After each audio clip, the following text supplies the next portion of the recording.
ये है देवानंद प्रसाद। वो 55 साल के ऑटो ड्राइवर है। जी हाँ, ये मेरा ऑटो है सर। यही इसी को चला के अपना जीविका।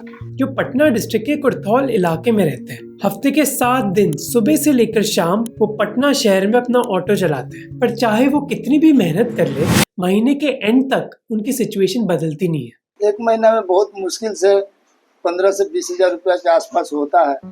उसी में घर मकान रेंट देना पड़ता है, खाना होता है, बच्चों का पढ़ाई है, फीस है, ट्यूशन फीस है, स्कूल का कॉपी किताब है। बहुत मुश्किल से परिवार चल पाता है। उनका सबसे बड़ा एक्सपेंस है रेंट का, महीने के 4000 रुपए। इसमें 20 साल के करीब हो गया सर, समझ गए। उस समय से रेंट देते थे 1500 रुपया, 1500 से देते देते अब 4000 रुपये देना पड़ रहा है। पिछले 20 सालों में वो 5 और परिवारों के साथ सेम घर में रह रहे हैं। परिवार के लिए किराना दुकान का सामान उनको पड़ता है 5 से 7 हजार रुपए का। फिर आता है बच्चों की पढ़ाई का खर्चा। ट्यूशन फीस है 2500 रुपए हर महीने की। जी, सरकारी स्कूल में पढ़ता है बच्चा लोग तो कॉपी किताब में लगता है, ट्यूशन फीस लगता है। जो उनकी इनकम है 15 से 20 हजार और रेंट, ग्रोसरीज और ट्यूशन फीस के बाद उनकी जेब में ज्यादा बचता नहीं है। और छुट्टियों की पॉसिबिलिटी तो भूल ही जाओ। नहीं, घूमने का कभी अवसर है, उतना आमदनी नहीं होता है कि हम लोग को तो बहुत इच्छा करता है वैष्णो देवी चले, दार्जिलिंग चले, गैंगटॉक चले, सिक्किम चले। खाली पेपर में देखते हैं, आत्मा को उत्साह होता है, पेपर देख के कहते हैं कि मेरा देश इतना अच्छा है। लेकिन हम लोग ऐसे मध्य वर्ग के लोग नहीं जा पाते हैं। महंगाई की वजह से उनके लिए चावल और सब्जी खरीदना भी मुश्किल हो गया है। जहाँ चावल था 10 रुपए किलो, अभी हो गया 50 रुपए किलो। आमदनी कम हो रहा है, खर्च ज्यादा हो रहा है। अब बच्चों लोग के कॉपी किताब ये सब महंगा हो गया है, राशन का किराना सब सामान महंगा हो गया है, नहीं बच पाता है हम लोग के। इसलिए परिवार चलाना बहुत मुश्किल हो जाता है। देवानंद जैसे लोग के लिए जिंदगी इमरजेंसी पर भी नहीं रुकती। अगर उनको खुद को बुखार भी हो तो भी उनको ऑटो चलाना पड़ता है, नहीं तो परिवार भूखा रह सकता है। और अगर परिवार में कोई मेजर मेडिकल इमरजेंसी आ गई तो उनकी सारी सेविंग्स गायब हो सकती है। इसका मतलब है कि मानो उनको पूरी जिंदगी रीस्टार्ट करनी होगी। कोई पैसा नहीं बच पाता है, जो थोड़ा बहुत बचता भी है तो कभी बीमारी होता है तो उसमें हॉस्पिटलाइज में खर्च हो जाता है। अब आप में से कुछ लोग सोच रहे होंगे कि देवानंद जी के बच्चे क्यों नहीं कमा रहे। उन्होंने पढ़ाया तो उनको था, पर बेचारों को नौकरी नहीं मिली। दो बच्चा BA पास करके बैठे हुए हैं। अब उनके आगे की पढ़ाई के लिए सोच रहे हैं तो मैंने कुछ सरकार से कई एक बार लोन के लिए अप्लाई किया, लेकिन नहीं मिल पाया। पढ़ाई उनका अभी बंद हो गया है। देवानंद जी का परिवार डेली की जिंदगी में अटका हुआ है, जहाँ वो डेली का कमाते हैं और डेली का खाते हैं। उनको कोई तरीका मिला ही नहीं है इस साइकिल को तोड़ने का। और ये इंडिया में एक बहुत बड़ा मुद्दा है जिसको इकोनॉमिक्स में कहा जाता है लो इंटरजेनरेशनल मोबिलिटी। इंटरजेनरेशनल मोबिलिटी हमें बताती है कि कितने बच्चे अपनी फाइनेंशियल सिचुएशन इम्प्रूव कर पाते हैं अपने पेरेंट्स के कंपैरिजन से। बिहार में बस 16% बच्चे जो लो इनकम फैमिली से हैं वो हायर इनकम ब्रैकेट में आ पाते हैं, जबकि डेनमार्क में ये नंबर 38% है। पर क्यों? इसके पीछे एक मेजर कारण है एजुकेशन क्वालिटी।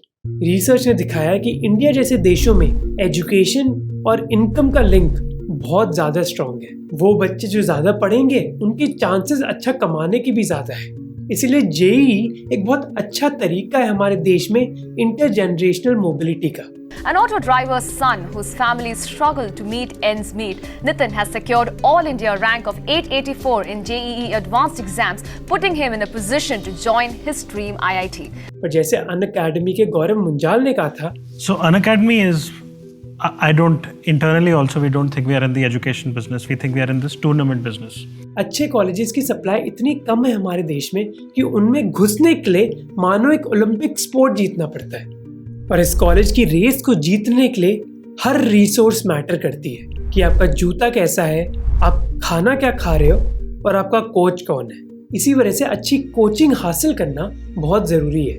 पर अगर आपके परिवार के पास इतना पैसा ही ना हो कोचिंग दिलाने के लिए आपको, तो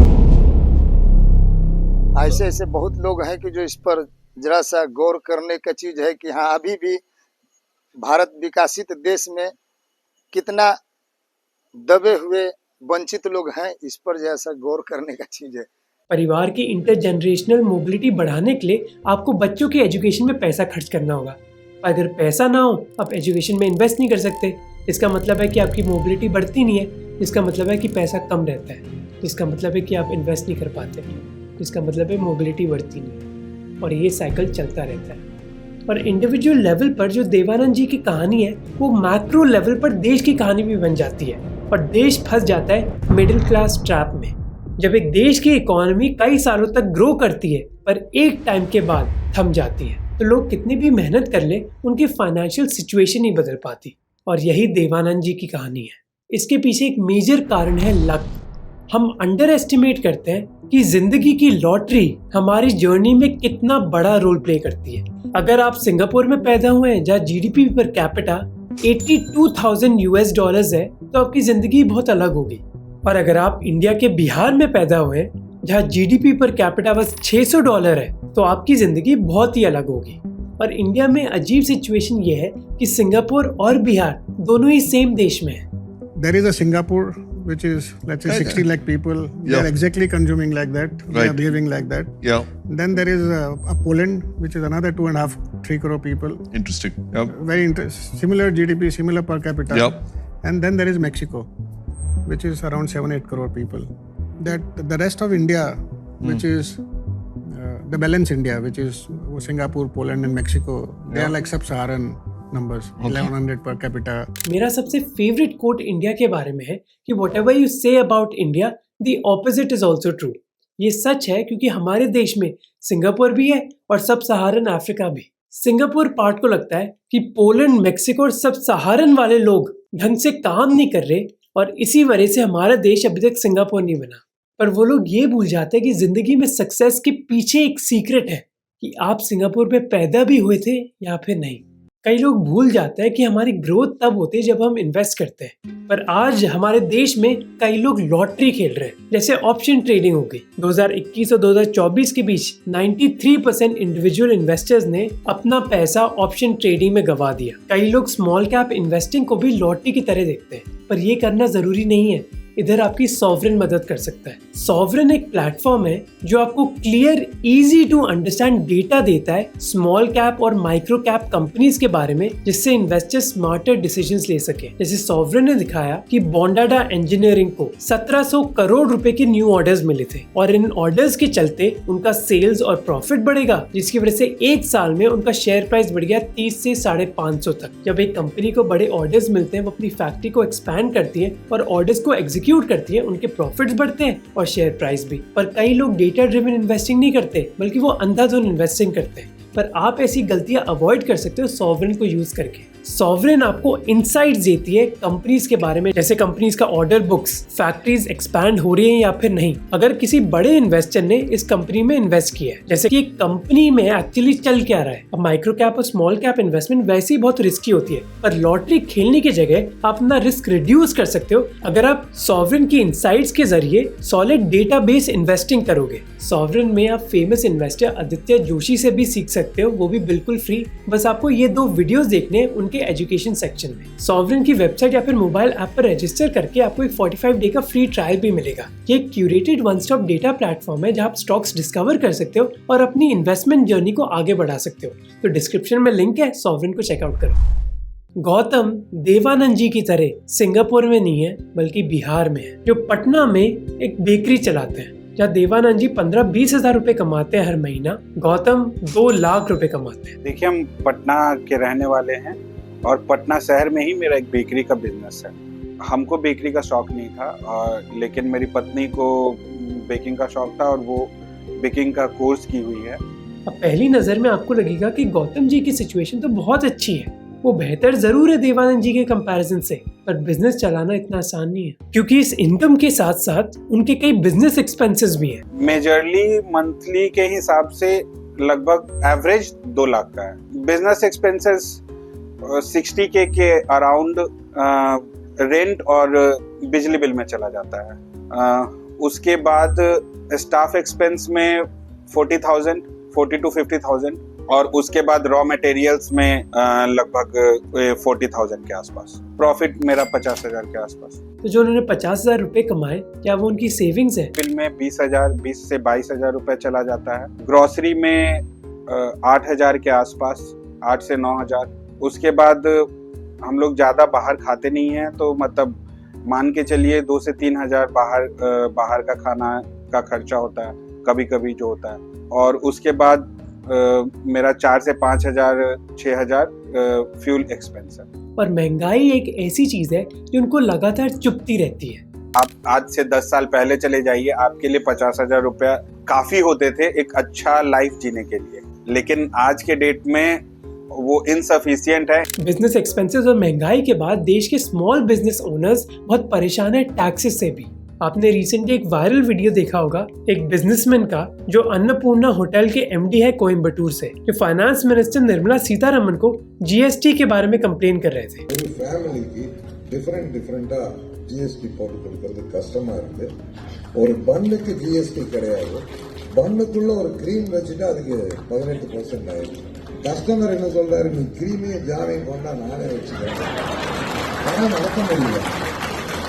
और गौतम उनकी फ्रस्ट्रेशन शेयर करते हैं। लेकिन आप जो प्रोडक्ट सेल कर रहे हैं आप उस पर टैक्स दे रहे हैं, आप जो भी प्रोडक्ट परचेज कर रहे हैं उससे अगर बच करके पैसा आता है आपके पास तो आप इनकम टैक्स दे रहे हैं। अगर आपको रेंट और सैलरी सारा कुछ दे करके आपके पास पैसा बचता है तो उस पर आप इनकम टैक्स दे रहे हैं। अगर उसके बाद भी अगर आपके पास कुछ पैसा बच जाता है और अगर आप खर्च करते हैं तो उस पर भी हर प्रोडक्ट पे आपको टैक्स देना ही पड़ रहा है।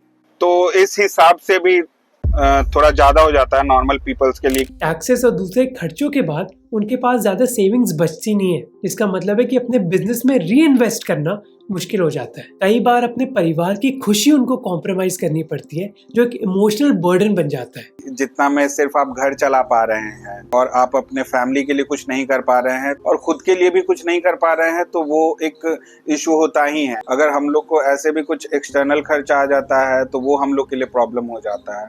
और ऐसे बोले तो ना हम अपनी पत्नी के लिए कुछ खरीदना मेरे लिए मुश्किल होता है, या खुद के लिए नए कपड़े खरीदने, या भाई के लिए कुछ नया खरीदना बहुत मुश्किल होता है। जहाँ देवानंद जी के पास पैसा नहीं था ट्रैवल करने के लिए, गौतम के पास समय नहीं है। अभी तो पैसा भी नहीं बचता है और टाइम भी नहीं बचता है। हम जब से बिजनेस में आए हैं तब से दोस्तों की शादियों को छोड़कर कोई वेकेशन या सेल्फ टाइम नहीं मिला है हमको। डेली इसी काम में बिजी रहते हैं और छुट्टी अभी तक तो नहीं मिली है। ये रिस्पॉन्सिबिलिटी का प्रेशर बस एक बिजनेस ओनर ही समझता है। इनफैक्ट अभी हम नेगेटिव में ही हैं, क्योंकि जैसे पिछला 6 महीना जो खराब गया उसमें मुझे रेंट भरने के लिए या फिर स्टाफ को सैलरी देने के लिए मुझे कर्ज लेना पड़ा कुछ अपने ही दोस्तों से, और जिसके कारण कि मतलब जो अभी जो शॉप ओपन कर रहे हैं उसके लिए भी इनफैक्ट हमको दोस्तों से लोन लेना पड़ा। तो ये मेरे लिए नेगेटिव ही है। और ये बस गौतम की कहानी नहीं है, बल्कि देश के हर स्मॉल बिजनेस ओनर की कहानी है। रिसर्च ने दिखाया है कि इंडियन कंपनीज अमेरिकन या फिर इवन मैक्सिकन कंपनीज से बहुत छोटी होती हैं। इंडिया में करीब 90% मैन्युफैक्चरिंग बिजनेसेस में 4 से ज्यादा एम्प्लॉयज नहीं होते। इस समस्या की जड़ है हमारी सरकार की रेगुलेशंस। इंडिया में कई स्ट्रिक्ट लेबर लॉज तब लागू होते हैं कंपनीज पर जब वो 10 से ज्यादा लोग हायर कर लेते हैं। तो कंपनीज क्या करती हैं? वो 10 लोग को हायर ही नहीं करती, वो 9 में रुक जाती हैं, या फिर वो 10वें को हायर भी करती हैं तो इलीगली, बिना किसी कॉन्ट्रैक्ट के। जब आप अपनी कंपनी बढ़ा नहीं सकते तो आपको अपने सप्लाई से अच्छी डील नहीं मिलेगी, जिसका मतलब है कि आपकी कॉस्ट हरदम ज्यादा रहेगी और आप सेव नहीं कर पाओगे, जिसका मतलब है आप अपने बिजनेस में इन्वेस्ट नहीं कर पाओगे, जिसकी वजह से मैक्सिको या फिर पोलैंड वाले हिस्से से सिंगापुर में आना बहुत मुश्किल है। अब सब सहारन अफ्रीका या फिर मैक्सिको से सिंगापुर आना बहुत मुश्किल है, पर अगर आपका परिवार पोलैंड में है तो आपकी जिंदगी बहुत आसान हो जाती है। अंकित बेंगलुरु में एक आईटी एम्प्लॉई है जिनकी अच्छी सेविंग्स भी है और फैमिली बैकग्राउंड भी। My dad is working for like last 25 years in a pharma company, so I don't have to support my parents. उन्होंने पुणे के एक प्राइवेट इंजीनियरिंग कॉलेज से पढ़ाई करी और उनको कोई लोन भी नहीं लेना पड़ा। एजुकेशन पे तो my parents paid for my degree, so thanks to them, so I don't have to pay anything. आज वो एक बहुत रेप्यूटेड कंपनी में काम करते हैं, एक तगड़ी सैलरी के साथ। As of now, I can save around 30-35% of mine. I mostly invest it in mutual funds, which can be divided like some percentage of my money will go into small caps, mid cap and more. ये बहुत different situation है गौतम और देवानंद से। गौतम एक तरफ छोटी मोटी SIP में जरूर इन्वेस्ट कर पाते हैं, जबकि देवानंद इन्वेस्टिंग को अभी छू भी नहीं सके। जहाँ देवानंद जी के पास पैसा नहीं था, गौतम के पास टाइम नहीं, अंकित के पास दोनों है। आफ्टर सेविंग और जो भी बचता है उसमें मैं घूम लेता हूँ। लाइक आई ट्रैवल 5 लाख, आखिरी के 4-5 महीने में मैं एवरी अदर मंथ में कहीं कोई I was there in some place. तो काफ़ी घूमना हो रहा है अभी। उनके घर में एक हाउस होल्ड हेल्प है जिसकी वजह से वो घर में टाइम स्पेंड कर पाते हैं और कई बार मूवीज भी देख लेते हैं। अगर देवानंद जी को एक हेल्थ इमरजेंसी आ गई तो उनकी सेविंग 0 हो जाती है। जो थोड़ा बहुत बचता भी है तो कभी बीमारी होता है तो उसमें हॉस्पिटलाइज में खर्च हो जाता है। जबकि अंकित की कंपनी उनको हेल्थ इंश्योरेंस देती है। हेल्थ केयर पे तो मैं कुछ करता नहीं हूँ because I work in fortunate enough to work in a good company where it is taken care of. Devanand ji का एक बहुत सिंपल सपना है, रोटी कपड़ा और मकान, जबकि अंकित का सपना बहुत अलग है। Financial goal I think it is to not work. Like I want enough money saved and invested so that मुझे उसके लिए काम ना करना है, where I just work for fun not for survive. अब आप में से कई लोग का रिएक्शन होगा कि यार life sucks and life does suck अगर आप सब सहारन अफ्रीका वाले पार्ट में हो। मेरे पापा राजस्थान के एक छोटे से गांव में पैदा हुए थे। प्राइमरी स्कूल के लिए उनके पास कोई बिल्डिंग भी नहीं थी, बल्कि वो एक पेड़ के नीचे पड़े थे। वह छोटी सी उम्र में उनके पापा गुजर गए थे, जिसके बाद मेरे ताऊजी ने एक फादर फिगर का रोल प्ले किया हमारी फैमिली में और उन्होंने ही मेरे पापा को पढ़ाया लिखाया। तो लक और हार्डवर्क की वजह से मेरे पापा राजस्थान के एक गांव से दिल्ली आ गए नौकरी के लिए और उनके लक और हार्डवर्क के कॉम्बिनेशन की वजह से उनका बेटा आज YouTube पर वीडियो बना सकता है और स्टैनफोर्ड में पढ़ाई कर सकता है, बस इस वजह से कि परिवार में एक आदमी कई साल पहले एजुकेटेड हो गया था। बस जो जिंदगी की लॉटरी मैंने जीती उसमें मैंने कुछ नहीं किया, बल्कि मेरे परिवार ने किया। और इंटर जनरेशन मोबिलिटी की ब्यूटी यही है, जहाँ कुछ सालों में ही किसी भी फैमिली का फॉर्च्यून बदल सकता है, पर उस चीज के लिए लक की भी जरूरत होती है। जैसे मेरे ताऊजी ने सीए किया, उसी वजह से वो मेरे पापा को पढ़ा पाए। देवानंद जी के लिए लक कुछ और हो सकता है, जैसे उनके परिवार के एक बच्चे में कोई टीचर उनका टैलेंट नोटिस करेगा और उनको सुपर 30 में डाल देगा, जिसके बाद वो बच्चा जेईई क्रैक कर लेगा। पर उस चीज के लिए हमें परफेक्ट अलाइनमेंट चाहिए होगी, अपॉर्चुनिटी, टैलेंट और रिसोर्सेज की। ऐसी अलाइनमेंट जो सबके पास नहीं होती। पर एक ऐसा सिस्टम जिसमें बिजनेस एजुकेशन का नहीं है बल्कि टूर्नामेंट का है, उधर अपॉर्चुनिटी और रिसोर्सेज मिलना देवानंद जी जैसे लोगों के लिए इतना आसान नहीं है। पर अगर उनको एजुकेशन की अपॉर्चुनिटी नहीं मिलेगी तो देवानंद जी की इंटरजनरेशन मोबिलिटी का क्या हुआ? इस मोबिलिटी को बढ़ाने के लिए इंडिया को एजुकेशन की क्वालिटी को इम्प्रूव करना होगा और छोटे बिजनेसेस को इंकरेज करना होगा, ताकि जो हमारी जिंदगी की लॉटरी है उसकी इम्पोर्टेंस कम हो सके। ऐसे ऐसे बहुत लोग हैं कि जो इस पर जरा सा गौर करने का चीज है कि हाँ, अभी भी भारत विकसित देश में कितना दबे हुए वंचित लोग हैं, इस पर जैसा गौर करने का चीज है।